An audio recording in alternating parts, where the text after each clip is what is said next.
அந்த பழனி முருகருடைய ஹிஸ்ட்ரி அங்கே தான் தொடங்குச்சா அப்படின்னா நீங்கள் இல்லை அப்படின்னு சொன்னீங்க. அப்போ எங்களுக்கு நிறைய ஒரு ஆச்சரியம், ஆர்வம். அப்போ எங்கே தொடங்கி இருக்கும்? போகரின் கதை பழனியில் ஆரம்பித்தது கிடையாது. முருகனின் அருள் வேண்டியும் முருகன் தரிசனம் வேண்டியும் அவர் தவம் செய்த இடம் வந்துட்டு போயிட்டு வரவர்கள் குழந்தரும் தெரிஞ்சு உட்காந்துட்டார். ஐயா குழந்தரும் அழிஞ்சு உட்காந்துட்டார். உட்காந்துரும் பழனியை பார்த்து உட்காந்துக்கிறார். இங்கே வந்து சித்தர்கள் போகர்கள் வந்து நடமாடிக்கூடிய இடமாகும். அதோட வரலாறு முடியலாமா? வரலாறு அப்போ தான் ஆரம்பிக்கிறது. போயாங் என்ற பெயரில் பெருமாள் வாழ்றார். மறுபடியும் போகர் வர்றார்.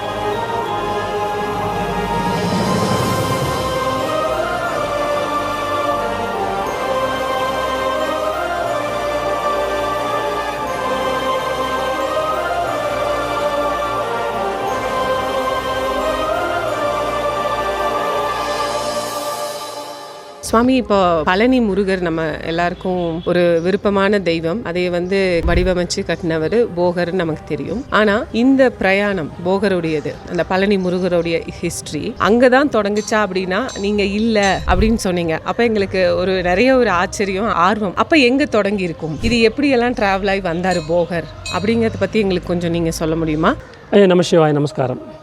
எல்லாரும் அறிந்த மாதிரி போகரின் கதை பழனியில் ஆரம்பித்தது கிடையாது. இந்த உலகெங்கிலும் பல இடத்திலும் தவம் ஞானம் பெற்ற மகா சித்தர், அந்த அஷ்டமா சித்தர் போகர் சித்தர். அவர் நிறைய இடம் தவம் பண்ணியிருக்காரம்மா. நம்ம பழனி மட்டும் கிடையாது, அவர் பல இடத்துல தவம் பண்ணாலும் அவர் புறப்பட்ட இடம் ஓதிமலை என்கிற இடத்துல புறப்படுறார். முருகனின் அருள் வேண்டியும் முருகன் தரிசனம் வேண்டியும் அவர் தவம் செய்த இடம் வந்துட்டு கன்னிவாடி என்று அழைக்கப்பட இடம். அங்கே அவருக்கு முருகபெருமானின் அருளாசை கிடைத்த பின் அவர் முதல் செய்த கல் சிலை வந்துட்டு இன்றைக்கு கொடைக்கானல் அருகே அமைத்துள்ள இன்றைக்கி பாறை வேலப்பர், அது பண்டைய பெயர் பாறை வேலப்பர். அந்த இடத்துக்கு இன்னொரு சிறப்பு என்ன, முருகன் முதல்ல வேல் ஊன்றின்றதால் அந்த இடத்துக்கு ஒரு பெயர் இருக்குமா. இன்றைக்கு அழைக்கப்படும் அந்த இடம் வந்துட்டு வில்பட்டி என்று அழைக்கப்படும் வெற்றி வேலப்பர். அதுக்கு பண்டைய பெயர் தான் பாறையூர் என்று அழைக்கப்படும் வேலாயுத சுவாமி. அந்த ஒரு ரெண்டாவது சிலை வந்துட்டு நவபாஷணம் செய்ய ஆரம்பிக்கிறாரம்மா. நீங்கள் சொன்ன மாதிரி பழனி நவபாஷண சிலை முருகன் செய்த நவம் என்ற அந்த ஒரு கொடிய பாசானத்தை பதப்படுத்தி செய்யும் நவபாஷண சிலை பழனி தண்டாயுதபாணி சுவாமி. அதோட வரலாறு முடியலாமா? வரலாறு அப்போ தான் ஆரம்பிக்கிறது. வரலாறுன்னா அப்போ தான் ஆரம்பிக்கிறது. அந்த பாஷாணத்தை சிலை செய்த பின் தன் சிஷ்யன் புலிப்பாணியின் உத்தரவின் பேர் சொல்கிறார், ஆக்சுவலி நீ திருமணம் செய்து கொள்ள வேண்டும், உன் வம்சம் வழி வரவர் இந்த க்ஷேத்திரத்தை வழிநடத்தி கொண்டு போகணும். அதுதான் அவருக்கு கொடுத்த ஆணை. அவர் நிருபிகல்ப சமாதி, ஜீவ சமாதிகள் நிருபிகல்ப சமாதி, அந்த சந்நிதிக்கு போகும், திரும்ப வரவில்லை. அவர் சீன தேசம் சென்று விடுறார், சைனா போயிடுறாருமா. அங்கே அவர் போயாங் என்ற பெயரில் பெருமாள் வாழ்கிறார். சரிங்களா? மறுபடியும் போகர் வர்றார். கால அவகாசம் 3000 வருஷம்.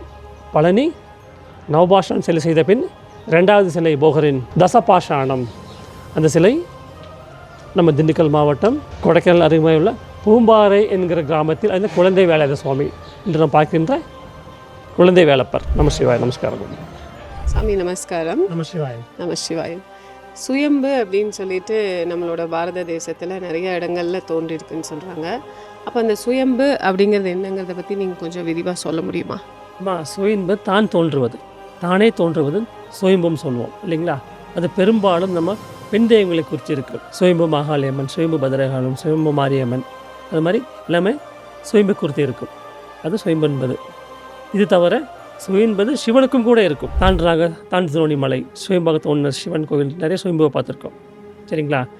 அதையும் தாண்டி பிற தெய்வங்கள் இருக்கான்னு கேட்கும்போது உலகம் வியக்கும் சுயம்புவாக முருகனே சுயம்புவாக இருக்கும் ஒரு ஆலயம் இந்த பாரத பூமியில், புண்ணிய பூமியில், நம் தமிழகத்தில் அகஸ்தியரும் போகசித்தரும் சர்வ சித்தர்களும் தவம் புரியும் ஞான புண்ணிய பூமி. சரிங்களா சாமி? இப்போ சுயம்பு நீங்கள் அம்பாளுக்கும் சிவனுக்கும் இருக்கும்னு சொல்கிறீங்க. அதையும் தாண்டி முருகருக்கு இருக்குது அப்படிங்கிறது வாழ்நாளில் நான் இப்போ தான் முதலையாக கேள்விப்படுறேன். அது எந்த மாதிரியான கோயில், எங்கே இருக்குது, அதோட சிறப்புகள் என்ன அப்படின்னு நீங்கள் சொன்னீங்கன்னா இது எல்லாருக்குமே நம்ம வியூவர்ஸ்க்கும் ரொம்ப ஹெல்ப்ஃபுல்லாகவும், என்ன சொல்கிறது, ஒரு ஆன்ம தேடலில் அந்த தெய்வ நிலையில் இருக்கிறவங்களுக்கு இது ரொம்ப ஒரு பயனுள்ள தகவலாக இருக்கும். ஆமாம், இந்த இடம் சர்வ சித்தர்களும் ஞான பூமியாக ஆதிசித்தரும் திருமூலரும் அகஸ்தியரும் போகநாதரும் சர்வ சித்தர்களும் தியானம் செய்தும் புண்ணிய பூமி. நம்ம பாரத தேசத்தில், நம்ம தமிழ்நாட்டில் கொடைக்கானல் பகுதியில் ஒரு சின்ன ஒரு மலை வாழும் கிராமமாக கும்பூர் சுயம்பு வேலாயுத சுவாமியாக அழைக்கப்படும். இதோட வருஷம் பார்க்கும்போது பல ஆயிரம் வருடத்துக்கு முன்னால் இன்னும் பேசப்படுது. சரிங்களா? அப்போது இந்த ஞான பூமியின் சிறப்பு என்னென்னா, இது சித்தர்கள் வாழும் புண்ணிய பூமியுமா. இப்போ நாம் நினச்சி இங்கே வர முடியாது. அருள் இருந்தால் மட்டுமே இந்த ஞான பூமியில் நம் கால் வைக்க முடியும். இது என்னென்னா, அந்த யுகம் முன்னால் ஒரு விவசாயி ஒருவர் ஏர் உழுகும்போது அதன் மேல் உழுவதால் அங்கே அவருக்கு இந்த ரத்தம் உழுகுது. அதை பயந்த மக்கள் ஆக்சுவலி போய் கூட்டிகிட்டு வரும்போது சுயம்புவாக முருகன், இது ஆண்ட முருகனாக அவர் நம்ம எப்படிங்க பழனியில் பூம்பார் அதே ஒரு வடிவத்தில் சுயம்புவாய் காட்சி கொடுக்குறார். இந்த இடத்தின் சிறப்பு. இன்னொரு சிறப்பு என்ன, புஜம் காட்டி இந்த கோயில் சிறப்பு பின்புறம் காட்டின்னு இருப்பார் மக்கள் வந்துட்டு. ஏன்னா அஷ்டமா சித்திகளும் தருகின்ற மகா ஞான பூமி. இந்த மலைவாழ் கிராமங்கள் எல்லாமே அருள் புரியும் இடமம்மா. பழனி எப்படி நம்ம கர்ம வினை தீர்க்கும் ஞான தண்டம் இருக்கிறாரோ, நம்ம பார்த்த 3-4 எல்லா இடங்களிலும் வந்துட்டு வரம் தரும் கடவுளாக இருக்கிறார். இங்கே என்னென்னா, அதையும் தாண்டி சிலவர் மட்டும் இங்கே வர முடியுமா. நம்ம நினச்ச வரதை விட நம்ம நேரத்தை அந்த வில்பட்டி பார்த்தோம், குழந்தை வேலாயுத சுவாமி பார்த்தோம், 3வது சுயம்பு வேலாயுத சுவாமியை பார்க்கின்றோம். இந்த இடம்னா ஞான பூமின்னு சொல்ல முடியும். இந்த இடம் அதிர்வாளைகள் மிக்கது. இது கேட்க வேண்டிய அவசியம் கிடையாது. இங்கே வரணும்னா நம்ம நினைத்தால் அவர் நினைக்கணும். அந்த மாதிரி ஞான பூமியம்மா. சர்வ கஷ்டம் நிவாரணம். இந்த இடத்தின் சர்வம் இதில் அடக்கமே. சரணாகதி அடைந்து விட்டாலே சித்தர்கள் திருவடி சேர்ந்தமாக கருதப்படுதம்மா.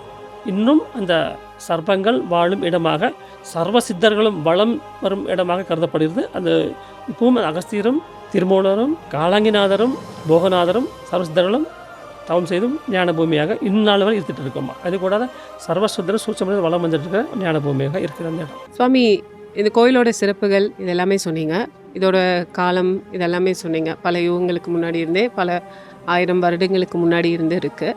அப்போ இதை யாரெல்லாம் எப்படி இது பராமரிச்சுட்டு வந்தாங்க இந்த கோயிலை?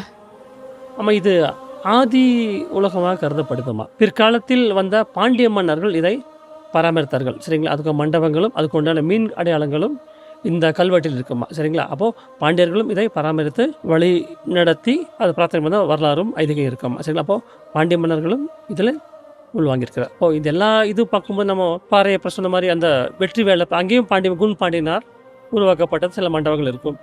அப்போது எல்லாமே பாண்டிய மன்னர்களும் இங்கே அருளாசை பெற்று வழிநடத்தி கொண்டு போயிருக்காங்களாப்பா. இந்த கோயில் சிறப்பு. இப்போ நம்ம கும்பூர் சுயம்பு வேலப்பர் பற்றி ராஜா பத்மநாபன் சுவாமிகள் சொல்லி நம்ம நிறைய விஷயங்கள் அனுபவங்கள் தெரிஞ்சுக்கிட்டோம். இப்போ அதே மாதிரி இந்த கோயிலை பூஜை நடத்தி வழி நடத்திட்டு வர்றது அவர் பூசாரி ஐயா இருக்காங்க. ஐயா, உங்கள் பேர்? காளிமுத்து.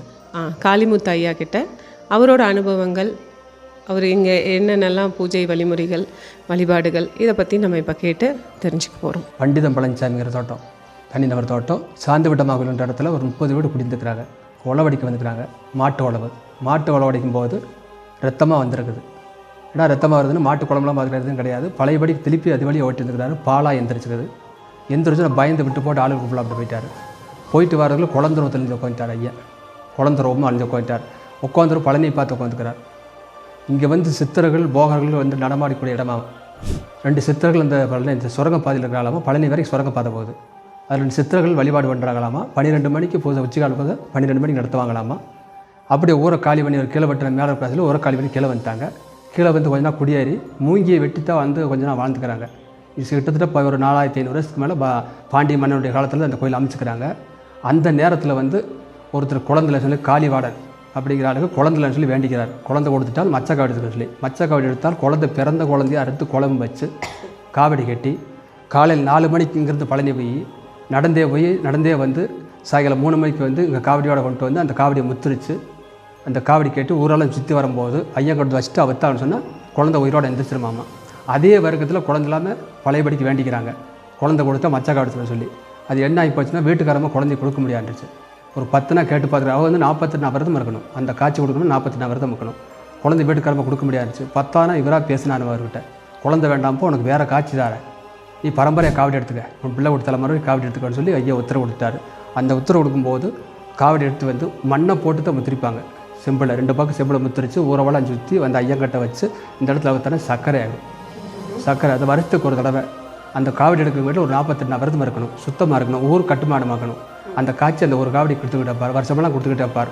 பன்னீர் ஊற்றினா பால் ஆக்கிறார், பால் ஊற்றினா பன்னீர் ஆக்கிறார். ஏதோ அவரால் முடிஞ்சு அவரும் செய்வார். நம்ம வந்து அந்தளவுக்கு கட்பாடாக இருந்து இவர் வழிபாடு பண்ணோம்னா நல்லா இருக்குது சாமி. இவருக்கு அதே மாதிரி நடக்கும். இப்போயும் நடக்குது. அந்த மாதிரி சர்க்கரையாக மாறுது. இப்போ இது மாதிரி நடக்கணும். அந்த நடக்கணும்னா அவர் அந்த காவடி எடுக்கிற வீட்டில் ரொம்ப நேக்காக இருக்கணும். அங்கே தகுந்தால் அது கிடைக்காது, அந்த பழம் கிடைக்காது. அது வந்து நேக்காக இருந்தாலும் கிடைக்கும். இப்போ வந்து சித்தர்கள் வழிபாடக்கூடிய இடம் இது. நிறைய சித்தர்கள் வந்து போகிறாங்க. அந்த முன்னாடியே வந்துக்கிறாங்க. இப்பயும் சித்தர்கள் வந்து போகிறாங்க, நிறையா வந்து போகிறாங்க. ஆமாம், வந்து போகிறாங்க. சீவசமாதான சித்தர் கூட இங்கே வந்து எங்கிட்ட வந்து நேருக்கு நேரம் பேசி எனக்கு காட்சி கொடுத்து 12 மணிக்கு திருவண்ணாமலை கருவேலாம்பட்டின்னு சொல்லி ஒரு சித்தரை வந்து எங்கிட்ட வந்து காட்சி கொடுத்து போயிட்டாங்க மேடம். என்ன சொன்னார்? எப்படி இவர் பிறப்பு வரப்போன்னு சொன்னார். இவர் வந்து முதுகுத்தம் பூசை சர்ப்ப நாக சர்ப்பம் உள்ள இருக்குது, அதுக்கு பால் ஊற்றி வச்சுருங்க, விட்டுறாதீங்க. இவர் முகம் கிடையாது, பூரா லிங்கம், முருகன் இடுப்பு பிடிச்ச மாணிக்கு, சிவன் இடுப்பு பிடிச்ச மாணிக்கு. இங்கேருந்து சுரங்கப்பாதை போகுது. இவருக்கு வழிபாடு நல்லா பண்ணி வாங்க. இந்த எட்டூர் கரா மட்டுமில்லை, வார மக்கள் பூரா இவர் வழிபாடு பண்ணி நீங்கள் வரத்தவளுக்கு மனப்பூர்வமாக நீங்கள் பூசை பண்ணி கொடுத்தீங்கன்னா அவளுக்கு அந்த கோரிக்கை நிறைவேற்றி கொடுப்பாரு அப்படின்னு சொல்லுவாங்க மேடம். அந்த உள்ளே இருக்கிற சர்ப்பத்தை நீங்கள் பார்த்துக்கிறேன், நான் பார்த்துக்கிறேன். எங்கள் ஆளுக்கு ஏகப்பட்ட பேர் பார்த்துக்கிறாங்க. எனக்கு ஒரு டயத்தில் கண்ணு தட்டுவார். ஒன்றும் வெளியே வந்ததில்லை. வரும் வந்து இப்படியே வந்து சுற்றிட்டு போகுமாம்மா. இப்போ வருதுன்னு எனக்கு தெரியல. ஆனால் பார்க்காத போய் பேசக்கூடாது. சரிங்க மேடம். நம்பிக்கை வச்சிருவாரு. நான் கண்ணில் பார்த்து பேசிக்கிறோம், அதுக்கிட்ட பேசிக்கிறோம். இப்படி வரக்கூடாது, நாங்கள் என்னதான் பூசேரியாக இருந்தாலும் கால் கை பட்டுருவோம். கால் கை பட்டால் எங்களுக்கு தவறாகி போவோம். நாங்கள் ஒத்தி வைக்கிறோம், நீ சாப்பிட்டு போ. ஏதோ குறிப்பிட்ட நேரத்தில் ஒன்று அருள் கிடச்சி எங்களுக்கு கிடச்சா சரி அப்படின்னு சொல்லி நாங்கள் அதுக்கிட்ட வேண்டியிருக்கு. ஓகே. மேலும் வேறு என்னங்க சுவாமி இந்த கோயிலில் நீங்கள் பார்த்த அந்த சூட்சமான சித்தர்களோட இதெல்லாம் வேறு என்ன மாதிரி எல்லாம் இந்த கோயிலுக்கு அவங்களோட அருள் கிடச்சிருக்கு? நீங்கள் அந்த மாதிரி அதாவது சித்தர்கள் வந்து வழிபாடு பண்ணணும்னு சொன்னாங்கன்னு சொன்னால் அந்த மாதிரி அந்த வழிபாடுக்கு நாங்கள் நடக்கிறோம். அந்த வழிபாடு நடக்கிறது வார மக்களுக்கு வந்து அந்த அவருடைய அருள், அவர் என்ன கோரிக்கை வைக்கிறாங்களோ, குழந்தை இல்லாதவங்க, திருமணம் இல்லாதவங்க என்ன கோரிக்கை வைக்கிறாங்களோ அது நிறைவேற்றி கொடுக்குறாரு ஐயா. இந்த மண்டபத்தில் இப்போ இருக்கிற இந்த 2 இவர் வந்து போகர், இவர் அகத்தியர். ஆமாம், இது 16 கால மண்டபம். இது 16 கால மண்டபம். இது வந்து போகர், இவர் அகத்தியர் மேடம்.